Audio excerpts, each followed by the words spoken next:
అప్పుడే కానీ కనీసం ఎలాంటి మౌలిక సదుపాయాలు అంటే కనీసం రోడ్లు కానీ, డ్రైనేజీలు కానీ, ఎలక్ట్రిసిటీ కానీ, వాటర్ కానీ ఇలాంటి ఫెసిలిటీస్ తీసుకొచ్చుంటుంటే ఫ్లాట్లు అమ్ముకోవడానికో లేదంటే జనాలు రావడానికో ఉండేది.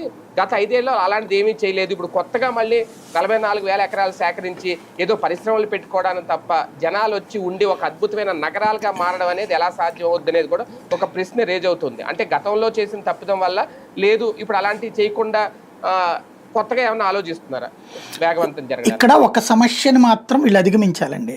అది సోషియో ఎకనామిక్ ప్రాబ్లం ఈ ప్రాంతానికి, ఈ రాజధాని చుట్టుపక్కల. పేదవాడు బ్రతికే అవకాశం లేదు అక్కడ. పేదవాడు బ్రతకడానికి అవసరమైనటువంటి స్థాయి లేదు అక్కడ.